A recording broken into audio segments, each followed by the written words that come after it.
Well, good afternoon, everyone. Thank you for taking the time to join us on this study that we're doing in the book of Daniel.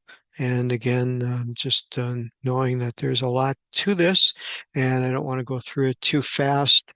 And so today we're just going to concentrate on um, something where Nebuchadnezzar, if you remember, the backdrop to the story here, Nebuchadnezzar, the king of Babylon, carried away the Israelite children or people, they're called children, but actually they were all ages, into Babylon. And we have Daniel and his three friends, Shadrach, Meshach, and Abednego. And we had the story of the fiery furnace.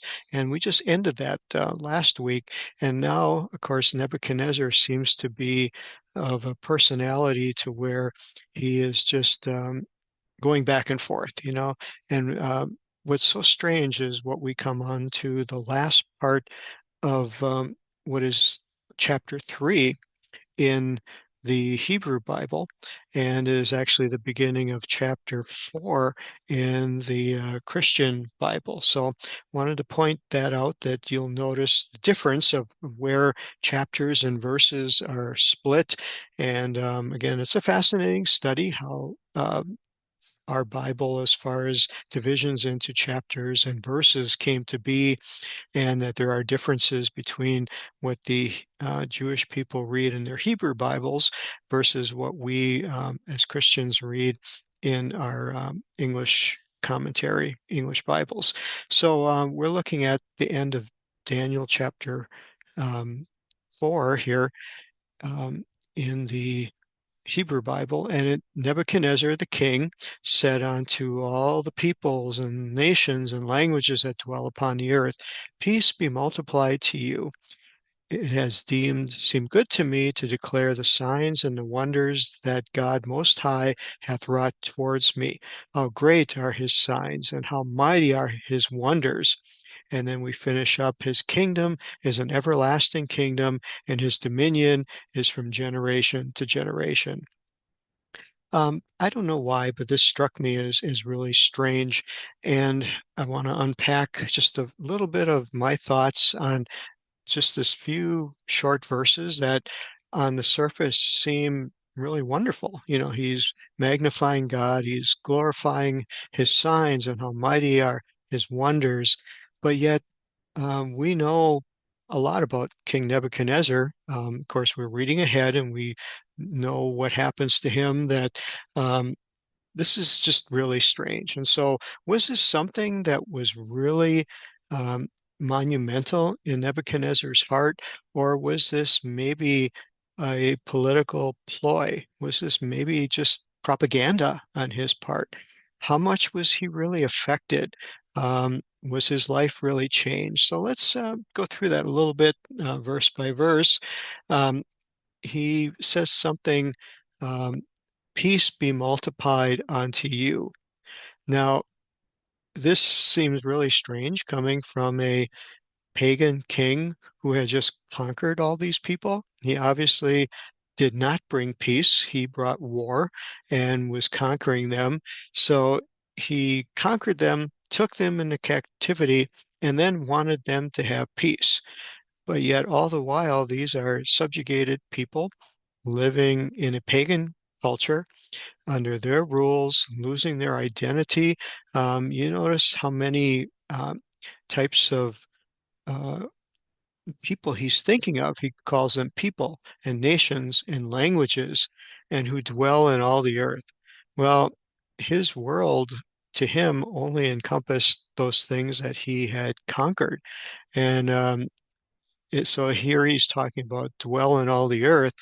You start to get an impression of how much he thought of himself, and how big or high he was upon himself. Did he think that peace was only really possible when he was in charge? That that he's going to solve all the world's problems and just come underneath his kingship, and he will bring peace, he will bring safety, he will bring security. Um, you just wonder what the conditions were like for those living in his kingdom. How much were they improved? Obviously, this miracle And this is the second one. First was the dream that he had that Daniel interpreted. Then we go to the story of the fiery furnace where he tried to, make everybody worship his golden image, threw Shadrach, Meshach, and Abednego into the fire, basically wanted to kill them. Doesn't sound like a peaceful person to me, but then suddenly gets a rude awakening when he sees that he his plan was thwarted. Shadrach, Meshach, and Abednego were alive. There was a fourth person in there, and of course now he's doing an about face. He promoted Shadrach, Meshach, and Abednego above where they even were in his province, and then he makes this proclamation. And then it's just really something, it's just some of the notes I had here. Um, how may he have glorified God through his actions rather than just his words? I wonder, did he tear down all the idols? Did he really surrender maybe himself to God's guidance and laws? The answer to that question as we study ahead is going to be no and no. This was not something that brought about a change in him, but yet it caused him to speak these words.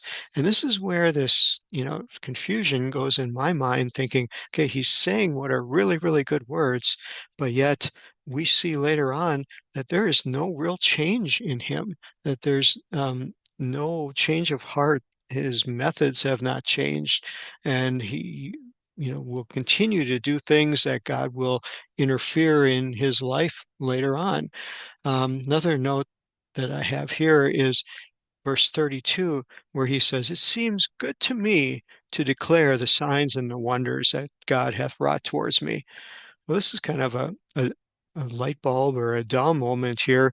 It finally seems good to you to declare the signs and wonders. What is it about you that King Nebuchadnezzar that makes you think that this is going to make a difference, that God is God, and of course he's the king, but he's not the big king, he's not in charge of everything, and he's starting to learn that, but you can still find this haughtiness. He thinks that God has worked this all out for him personally. Well, no, he really didn't. In reality, God was manifesting his glory to all the people of Babylon because the Jews were there, because they were God's people. If the Jews had not been there, there would be no story. We wouldn't be reading anything. We would never have heard about King Nebuchadnezzar. But it was only because the Jewish people were there that all of this has happened. And so he may have thought it was good for him, a nice gesture. But did this proclamation really have any impact on his nation or himself?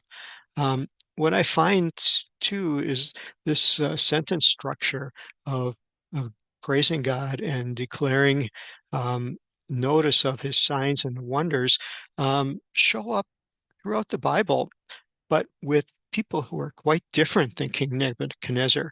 If you read through the book of Psalms, you'll see that David lives and breathes words like this, that he talks about God's wonders and signs and all the things that God has done in his life.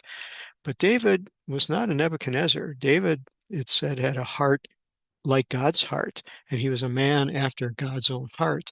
Another one we look at is in Deuteronomy, we see Moses speaking something like this with words that are very, very similar. And I'll scroll down to the King James Version.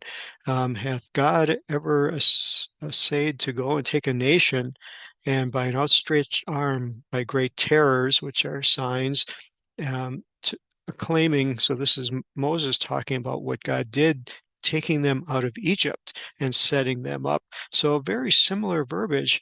But again, look at the kind of person that Moses was, chosen by God, said that he had a humble heart. He was the meekest man that ever walked. We look in Isaiah chapter 18, um, and it uses some very similar words of signs and warnings and wonders. And this is Isaiah quoting these. And so it's like, okay, what was really going on here? Um, Nebuchadnezzar displayed none of these attributes. We will find, and as we go down to the last part of there, talks about God's kingdom being an everlasting kingdom. Okay, well, what kind of impact did that have on you? And his dominion, which would be his authority, is from generation to generation. These are just words to King Nebuchadnezzar. We're going to find that he displayed none of the attributes of a changed heart. We will also see that God tries a few more times to get through to him, which I find pretty incredible. Um, this is, to me, just a large evidence of the mercies of God reaching after someone that we would give up hope on. We wouldn't think Nebuchadnezzar would stand a chance, that his heart was so far from God that why should God ever waste his time on him? But we're going to find as we go on, of course, this is episode number 2 of God working in Nebuchadnezzar's heart, and yet Nebuchadnezzar did not surrender. And we're going to find out in chapter 4, things are just going to take even a stronger turn in Nebuchadnezzar's life. But yet here was God reaching out to this pagan king who's not doing really anything right now, except responding to what God lays in front of him or challenges him with, as far as the dream with Daniel and now the fiery furnace. He suddenly has this change of heart because of the circumstances he's put in, and makes these grandiose statements and promises all these things, but it seems like he just doesn't have the wherewithal to follow through on them. And again, is this just a display of human nature? What are we really supposed to learn from this, especially when it comes to, you know, my life, your life, um, maybe the lives of the leaders? We've been through a political um, election system. An election took place, and we've all heard many words, and we've all heard many things, and we've all taken positions one way or the other. We've all formed opinions based upon what we heard or what we believe to be true or what we believe about the character or lack of character in candidates. And you just wonder if this is just the way things go. This is just life, and how kingdoms come and kingdoms go, and how God interacts in some ways and seemingly doesn't interact in other ways, and the things that happen. Um, and unfortunately, people suffer. People suffered under Nebuchadnezzar. People are suffering right now in our world over the leaders that are in place. People, unfortunately, seemingly will continue to suffer when new leaders come up and when new things happen, and regimes fall and regimes build and exercise their power in different ways. People will suffer. And you just wonder what went on with the other Jews that were in um, Babylon at the time. They saw the same fiery furnace. They saw the Hebrew children, they saw the extra person in there, but yet you don't hear anything about the other Jews that are there. You don't hear that they rose up or that anything happened in their life. Is there a message in that? Is there something that we, myself, um, need to learn from that? Were they still holding on to their Judaism? Or had they given in and assimilated so heavily into the culture that they didn't exist anymore, and that God was only had a couple people to work through who he could really demonstrate that he was still there? Was there a turning of the Jewish people who had kind of watered themselves down? Did they strengthen themselves through this? Did they rise up again? And were they encouraged by all of this? These are just things we don't know, but I have to believe there was a reason for this, more than just us reading it today, but it had to have a huge impact on the Jewish culture, the Jewish nation. I was listening to a rabbi in a study today, and he was talking about the um, population of the Jewish people right now. And he was saying that more people were lost in Judaism, from Judaism, through assimilation and turning away from Judaism than there were lost in the Holocaust and all of the pogroms, which pogrom is a word for all of the persecution and the smaller um, uh, decimations or smaller um, annihilations of Jewish people that weren't as large as the Holocaust, but they were still significant. But he said more people were lost through just assimilation of giving up on their Judaism and falling away and falling into society. He said more were lost there than were lost in the Holocaust. And he says that's the reason Jewishness or Judaism is so small today, is mainly from people who just walked away. He says, and you don't hear about those things. And so made me think, and I just heard that topic this morning, so I felt it fit here that, again, trying to retain our relationship with God in the midst of a world that is seemingly running the other direction, encouraging us to give up our principles, our values, follow after things that maybe aren't uh, outlined in God's word as being beneficial for us, and tearing at the heart of what we know is right, but yet the pressure from the outside world is watering us down and making us feel challenged in living the way we want to. And so all of that in this little statement here, um, that also what I wonder is from this proclamation, what effect did it have on the Babylonians? Um, what did the other people of his kingdom do in response to this? Um, I don't find any change whatsoever to the other Babylonians that are there when they saw what happened with God's power moving. We're going to find as we go deeper in Daniel, there was still persecution by the Babylonians of the Jewish people. It seems that there was minimal impact. The Jews were persecuted. And so by this proclamation, it's basically effectively legislated religion. It's a legislated observance. The king is proclaiming that everyone has to serve the God of Shadrach, Meshach, and Abednego, serve the God of Daniel, taken from the previous story. But yet, unless it comes from the heart, we see here that there was no change. There was no turning of a society towards God by these miracles. And so legislated direction, legislated compliance, legislated observance really didn't have any effect on the people of Babylon. And we see that through the Bible also. There's only one exemption to this, and that's when we read the story of Jonah when he was sent to Nineveh. And again, Jonah was not on his A game. He didn't care if they lived or died. He wanted them all to die. And he was kind of the reluctant prophet, the reluctant preacher. But yet, when the Ninevites heard that God was going to destroy their city, the king repented. He commanded all of the people to repent, and it said that they did, that they believed, and they repented, and God spared the city of Nineveh. It's one of the greatest revivals captured in the entire Bible, but yet you don't hear any rest of the story. You don't hear what happened, whether, people moved in to help teach them and guide them in their way of service of the one true God, or if they eventually, just went back into their old ways again. We don't know any of that story, but we do see that the majority of the time, people cannot continue walking with God unless there's a true change of heart, unless God truly works within them and they allow God to guide them and direct them.